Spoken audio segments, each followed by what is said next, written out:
Hey, I know you like it like that. Get it from the front, we get it from the back.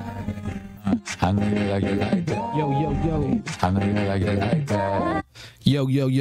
We back in the madhouse and we getting mad deep. And I'm with my man Kenny Mallison. Who do we have today? Yes, sir. Thank you so much for joining the Mad Deep podcast again, everybody. Right now, I'm here with Monrovia's very own.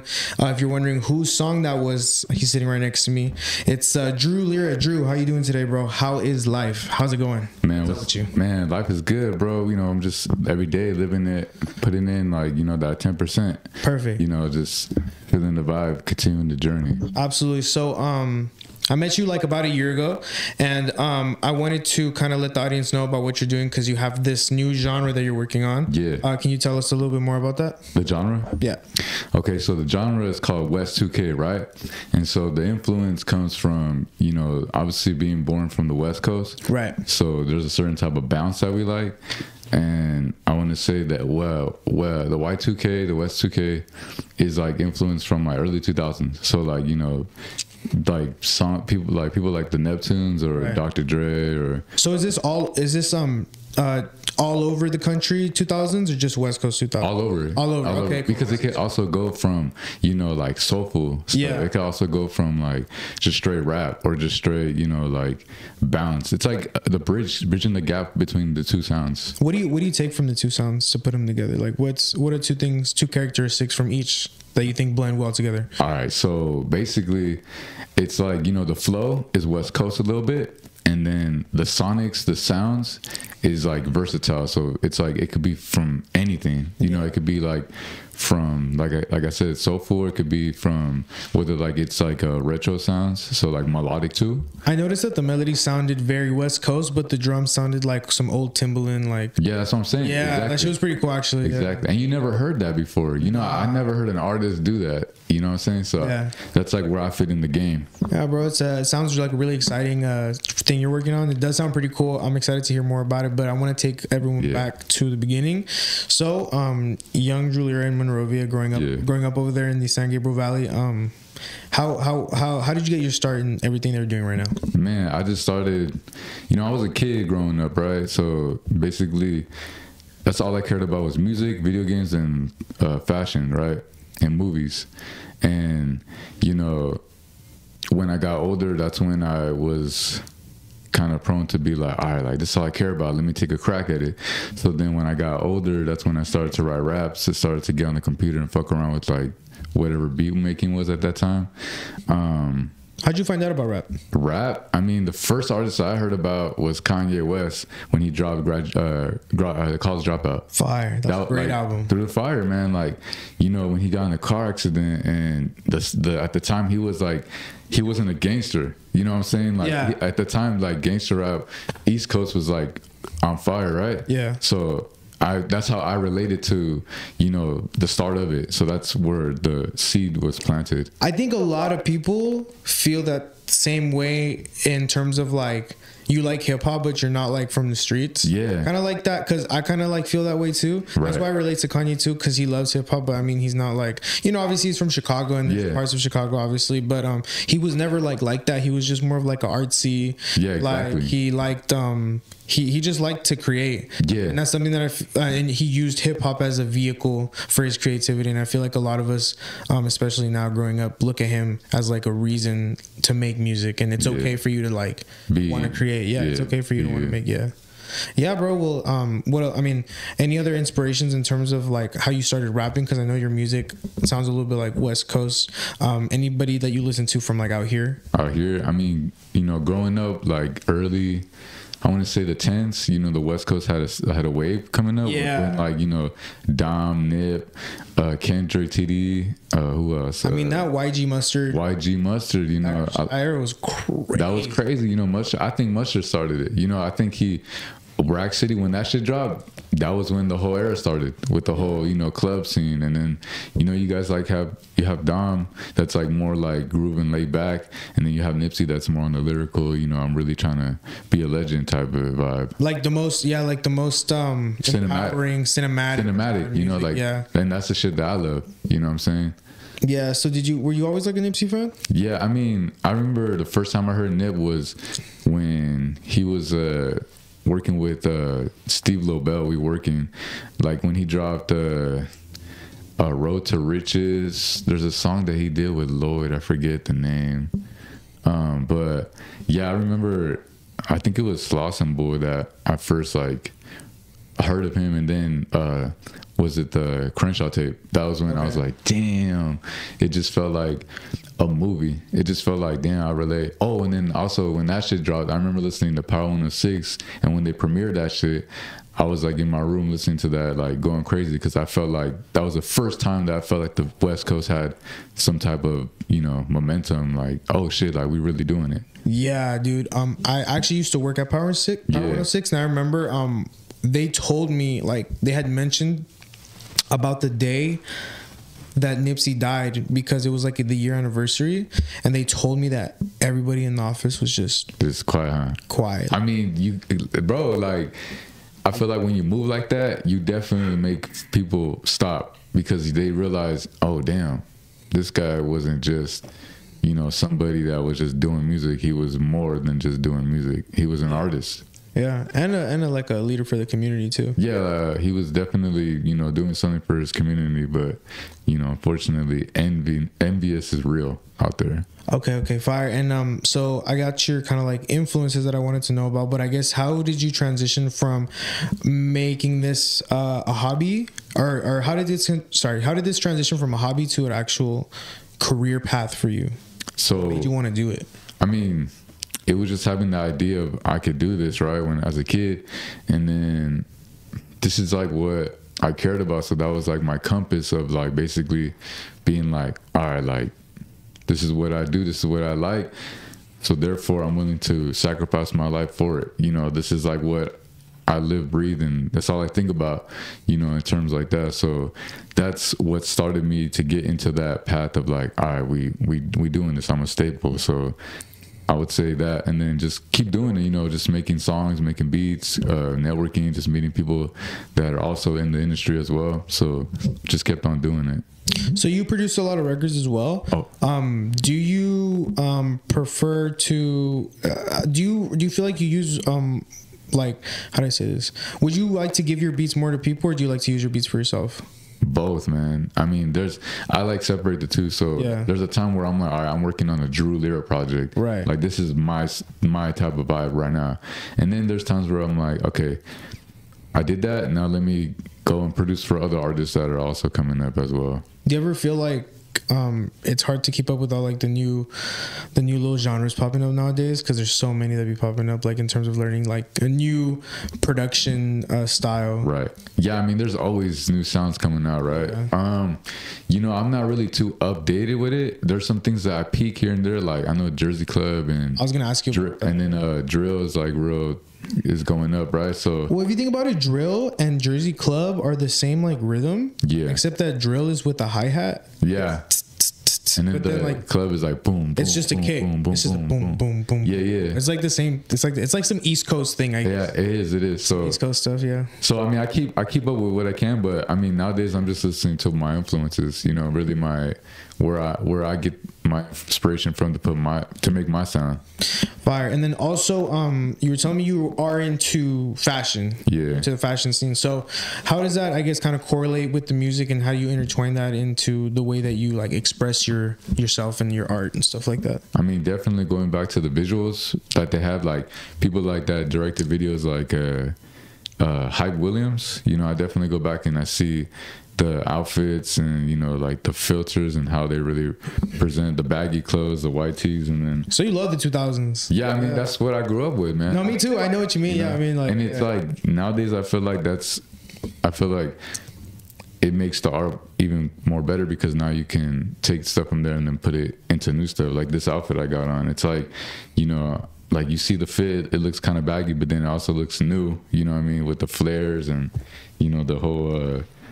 MF Doom team underneath it. It's just, you know, it correlates to both worlds. That's how I feel like it just blends in well with the music as well. Fire. Yeah. Have you ever wanted to start like your own clothing brand separate from your music, or would you want to like correlate them together? I would say eventually correlate them. Correlate, right? Yeah, I'll do that. But I mean, right now, I think I would want to separate because, you know, it's different from what, because I feel like music, I kind of already have like a grip of it, a tenacity. So now, clothes is like a different world that I want to definitely tap into more on, like being able to do my own merchandise and then style for other people as well. Because I did have a clothing brand in high school, and it did good for the first week, but that was just clothes, you know. Yeah. So now, music and clothes, it's a different world that I can bring both together. How do you feel about like the way Travis Scott does it? His style? Just like the whole marketing ploy with with the shoes. Yeah, like how do you get to that hype, that much hype behind your stuff that like you can get away with doing stuff like that? Man, honestly, I think you build your way up.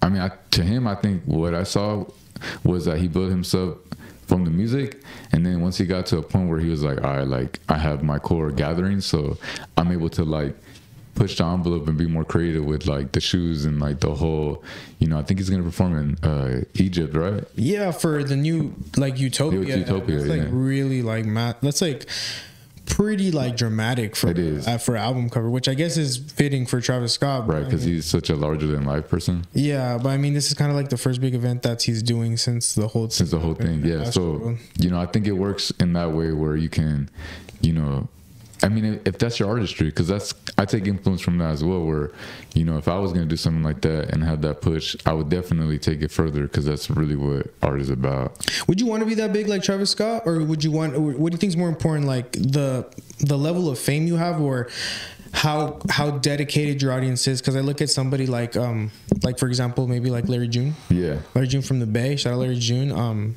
He's not like the most mainstream person, but he has his own like lane, not even just lane, but he has his own world. It's the music, the lifestyle, the clothes, like everything. Yeah. And I feel like that's something that's starting to become more and more possible because of the internet, stuff like that. So what direction do you feel like fits you the best in the future? Man, I think about that a lot, bro, to be honest. Man, I'm trying to be big as heck, bro. I'm trying to be like, you know, Michael Jackson famous if I can, because I really do see myself like that. You know, larger than life. That's always been my persona. That's always been my thing with the artistry, right? But I mean, that's up to the people. You know what I mean? Like I could sit here and be like, this is what I envision. But also, like, you know, the people is what makes you that big. So starting off, I think, you know, going through those, you know, those runs of like doing the shows, doing the first merch, the first songs, like all that stuff is cool, because it builds up the character and the mentality. But I think you know, if you're able to go up big and you want that, I think that's pretty cool. But you know, if you're also somebody that is like, I like that on and off switch where you can like pop out somewhere and nobody really knows you, but then you go somewhere and everybody knows you. So I think both are cool. And you know, my journey, I think I'm cool with both. But you know, as a kid, I always thought about just, you know, like being that larger than life character. Even if I don't live to see that, I think that's pretty cool. Do you ever feel like your idea of fame kind of changed over time as you got older, and like how I know for me it certainly has. Yeah. You know, when I was 17, bro, I wanted to be like literally like Travis Scott. Like I wanted to be like the biggest rapper or whatever.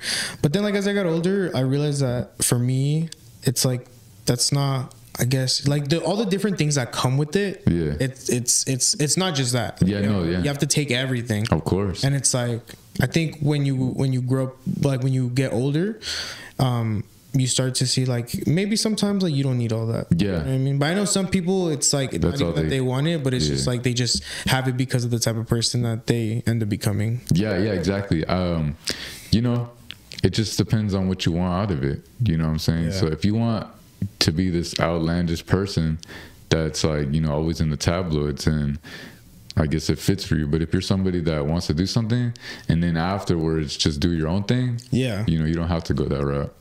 What are you gonna do like after you retire? Like after I retire, after like everything's said and done, like what are the plans for when the Dru Lira artist like story, when that's all, like, you know, when you're on your way out to the industry, or like your career or whatever, like what do you want to do after this? To be honest, bro, I'm gonna keep it real with you, man. Like I honestly don't really see myself living that long anyways, to think like that. I'm gonna be real honest with you. Like, you know, I just kind of want to do what I need to do, and that's it. You know, just that's it. Because, you know, I fantasize about having a family and, you know, being able to like do what I want and then go outside, you know, maybe go be in a farm or like something outside of what this industry and anything else is. That's cool.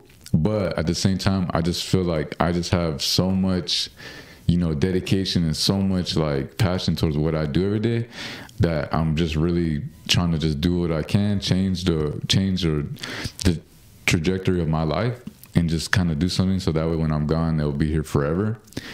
I'm really dedicated to that than just being like, all right, like I'm gonna do this and then I'm gonna like just go and do something else. I would just do it and then cut the lights off, bro. Keep it real with you.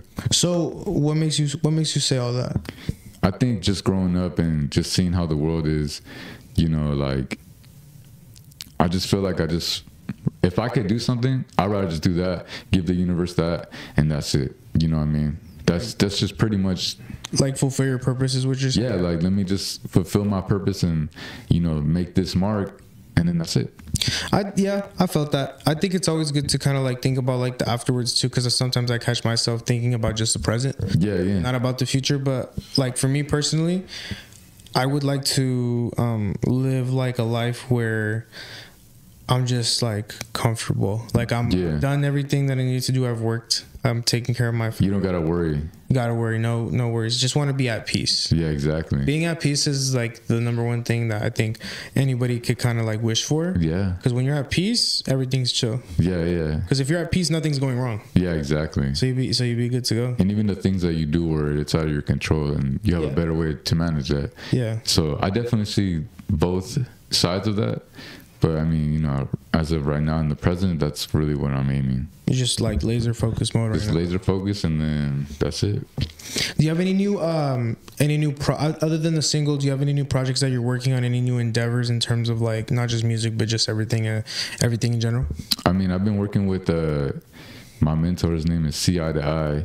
He's out in LA where he does like these pants. And I'm kind of like learning how to like be more able to put more like outfits together, so I can like learn and have a better understanding when it comes to doing my own clothing brand. But as far as like other endeavors, I mean, it's really just the music and just doing more photography and videography. So doing more videos. I recently, you know, ever since I got out of a bad situation, I like put my energy and time into doing more content and just seeing myself outside of just being like what I did before. So I guess like just doing more video content.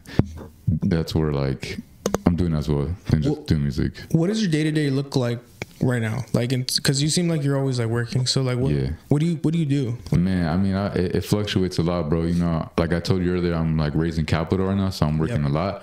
But then at the same time, when I have time to do other things, I like to plan my things out. You know, so there's 2 days where I'm doing just this, and then there's other days where I'm doing something else. So for example, you know, I dedicate a day or two to just edit, you know, content. Then another time, if I'm working on an album, if I'm working on a single, I dedicate, you know, a month or a couple of weeks or however long. If it's an album, I'm dedicating like more than just a month, because, you know, I like to make talentless music. So I definitely plan things out and I actualize and try to fit everything. But, you know, there's those days where you gotta kind of just take a break, because, you know, if you're always doing stuff, you're not in the present, right? Mm-hmm. So you definitely want to take that time to, you know, relax a bit and then get back to it. Yeah, I definitely something that I guess because I make music too, because when I make music and stuff like that, I feel like sometimes I have to take a break to live life and get some inspiration, because sometimes like it can get a little stale. Exactly. If you're doing the same thing over and over again, right? Yeah. Like you have to step away to gain, and then you can come back to put in. Yeah. Precisely. Is there anybody that you're listening to now that you want to like collaborate with out here? Coming up, or just in who I want to work with? I guess coming up out here first, and then like whoever you want next. I mean, honestly, like there's really not a lot of people that are coming up that I'm like, oh, I would want to collab with. But I mean, I think Pink Panthers is pretty cool. That would be Pink a dope Panthers. collab. That'd be a dope collab. Does she make drum and bass? Is that what she I think her genre is called bedroom pop. Bedroom pop? Okay, because every song I hear from her is like a drum and bass beat. It's yeah, it's the influence, right? Yeah. I mean, I don't know, but I really like her voice, and I really feel like me and her could really get something beautiful. That'd be cool. Yeah, that'd be great. Would you work with Ice Spice? I mean, you know, we'll have to see what we could do. I mean, I'm always open to, you know, if it feels right, if it makes sense, then I'm always open to it. But you know, you ever been to New York? No, I actually haven't been to New York yet. Bro, New York it's a different vibe, right? Dude, New York is crazy. Bro, everyone out here is like so chill and relaxed. Yeah. When you go out there, people are like on the go, just always like hounding you, dude. Yeah, they don't leave you the fuck alone. If you walk a little slow, like they'll tell you some shit. They'll tell you some shit, or they'll be stern, or they'll give it to you, right? Yeah, because that's what it is. It's grit. It's really raw. What's up? Like out here, let's say for example, we're like a theme park. Yeah. Over here, like the attendant will be like, "Excuse me, can everyone please move to like the side?" Right, all nice and or whatever. Over there, like I was at the Empire State Building and it was a line to like go see something or whatever. Yeah. It was like, "Hey, you move, you get out of here, you go." With the accent, right? Yeah, and I was just like, "Damn, they really like that over here." Also, people walk like in the middle of the street, like about to get hit by cars, and they don't give a fuck. Over there, right? Yeah. Well, yeah. I mean, most people don't even know how to drive over there. So what they gonna do? They all take like the metro and stuff like that. Yeah. You should definitely do a show out there. Yeah, no, definitely. I was gonna do a small tour where I would hit those markets, especially because like Fashion Week's out there too. Yeah, I know my homie Jared, man. Like he's into fashion a lot, right? Jared Moro. Jared Moro. Shout out Jared. Yeah. Shout out Jared Moro. Yeah. Like you know. I've been like rolling with him a lot lately and producing artists that he's been around. Yeah. And you know, like I see a lot of his style, and I definitely want to get involved more into that as well. So how did you even meet Jared? Because I met Jared through Nameless on the Boards. Yeah. And I didn't know. What's up? Shout out to Kenny. Shout out to me. Yes, shout out to Jared. Shout out to Dru Lira, bro. Yeah. And then I saw his Instagram and I was like, oh, this is pretty cool. And then they're meeting him, and I was like, oh wow, I never met nobody like that does this kind of content. No, yeah. And I thought it was pretty cool. I learned a lot from his page. Yeah, no, he's definitely a different character, man. And that's why we graduate towards each other. I met Jared. It's a crazy story, actually. It's actually a crazy story. So, Made in Tokyo was doing a pop-up on Melrose. Okay. I want to say maybe like... as rappers usually do. Yeah, right. I want to say like maybe 2016, 2017. Right. Sounds about right. And so I'm on Twitter. I look at his post. I'm like, damn, I want to go. So I commented. I'm like, yo, I'm pulling up. Who's there? And then like maybe like a couple minutes later, I see Jared post like, yo, I'm there. Let's meet up. And I'm like, all right, bet. So then we go. I go to this pop-up and then I see him and then we're like, yo, what's up, man? And then that was it. We just became cool after that. That's crazy. Off Twitter. Yeah. I remember him before. We were hanging out with this artist I was working with at the time. Her name was Javaya. And I know who Zavai is. Yeah, she went to my high school and we used to make music, like just trying to figure out what we could do with it, right? And so I remember at that time we were all hanging out and she like, you know, blew up, did her thing, and then me and him were like, damn, like what happened? Huge now. Yeah, she's huge now. She has like 1 million followers. Yeah, she has her own following, man. Yeah, I remember that. And then, you know, I see Jared, his come up story, you know? Yeah. So I'm like, yeah, dude, it's all about timing from what I see. But that's how me and him met, through that Twitter post. Fire. And then I also see that you produce for a videographer. Are you guys like all in like a, like, are you guys all in like a, do you guys all hang out like in a group, or? I would say we hang out occasionally. Yeah. So how did you meet Keisha too? Keisha, through Jared. That was like my introduction with him. Shout out Keisha. Yeah, you know, with that one, you know, I produced his new song. It's called Gemini. Go check it out. Gemini by Keisha, produced by Dru. Bro, yeah. That shit is catchy. Yeah, it's versatile, bro. You hear that beat, then you hear this one. You know, that's why I call myself an artist producer, because like I'm just so, you know, I could take things and make it into new. So, you know, with Gemini, me and Kichu, we just got into this in my studio, and I played him some beats, and he heard that one, and he was just like, yo, like let's try to make something out of it, right? So I kind of have an understanding with his voice and where his sonics come from. Yeah. So we ended up using that beat, and then that's pretty much how Gemini came about. Yeah. I've seen Keisha record. I watched him record. What song was it? I watched him record. It was at Jared's house. I watched him record. What was it called? I can't remember, but it was the one. It was the one he was promoting before. It was karaoke on. When they recorded that. Yeah, we were there. We were talking about like, yo, we were like, that was definitely a bop, bro. Like, yo, then you keep going with that. They got some good stuff going on. You know, shout out to Keisha, shout out to Jared, man. Yep. They got a good vibe. Yeah, I mean, I definitely tell him like, dude, like, you know, because he told me that karaoke is what helped him with the singing, right? Oh, wow. Yeah. So I was telling him like, dude, like, I know exactly what we can do. So we're gonna come up with this new song, maybe like after the summer. It's like more of like it's like hip hop cinematic, but his voice comes with this pop element. So we're gonna do something like that. Yeah, it's definitely a vibe, and I noticed both of those dudes are very into like the TikTok. Yeah. Are you into the TikTok? I'm actually in, bro. You know, like when I got out of that bad situation, that's when I dedicated myself to try a lot of new things. So making content for TikTok and Instagram and YouTube, it just, you know, like once you kind of get you like in the beginning, you're like, damn, I don't know what I'm gonna do, but then when you start doing stuff, you get better at it, and then you find more motivation to do more things, and then then when you find like what fits you, then you're on. You can never go back. You just keep doing it. Yep, exactly. I never really tried. I've only really like put in work on Instagram. Yeah. But like for TikTok, I haven't really tapped in. Honestly, man, your core gathering is on Instagram, right? Yeah. But I think TikTok is a great traffic place to get people. Probably new people. Yeah. To get new people. Yeah. Because the algorithm, man, as soon as you post, it's always new people. Same with the threads. That's the same thing. Bro, I've been obsessed with threads. Everybody, I remember the first day it came out, man, everybody was on there, you know, shits and giggles doing some crazy shit. Dude, I like it because I don't like Twitter, bro. No, I know, dude. Twitter, it's not even because of the new Elon Musk ownership. It's just because the new like.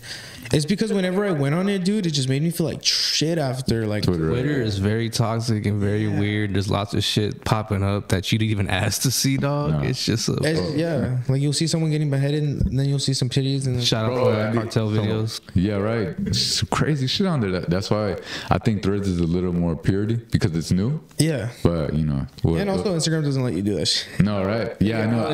I was seeing some people being like, all right, let's see how we can push what we can get away with, and yeah, people were posting some crazy shit, but then they got flagged. So. Are you a threader? I'm starting now. You know, if you post something on Threads and it gets deleted, people should know this. This is a PSA. If you got violations on your Instagram account, like let's say you're on your last leg and you go to Threads trying to play around, you're gonna get everything took away, bro. Like all of your strikes count for Threads. Yeah, so don't try. You know. Yeah, I mean, if you want to delete your Threads, you gotta delete your Instagram. That's crazy, right? Yeah, that's insane. That's pretty wild. I do, however, like the new app. I'm not gonna lie, it's pretty sick. But yeah, I've been tapping into it. You know, I've been kind of trying it out. I know the other day I posted something, you liked it, and you commented, you're like, I felt this. I was like, I think I don't know. Yeah, I threaded this. I said, "Are you a morning person or a night person?" And then after that, it says, "Dog, I'm not even a person." Yeah, it's just, bro. I felt that shit. I felt that shit. Yeah, and I like the fact that you can repost it on your story and the post. Yes. That is cool. Like I fuck with that. But yeah, bro. Is there anything else that you want to let the audience know? Anything that you want to put them onto? Just put them onto this song called "Like That" by me, Dru Lira. You know, July 19th. Absolutely, Dru. Thank you so much for pulling up. I really appreciate it. We had a great show. Guys, go check out Dru Lira. Like That, coming out on July 19th. Thank you guys so much for watching. Appreciate you, and we'll see you on the next one. Peace.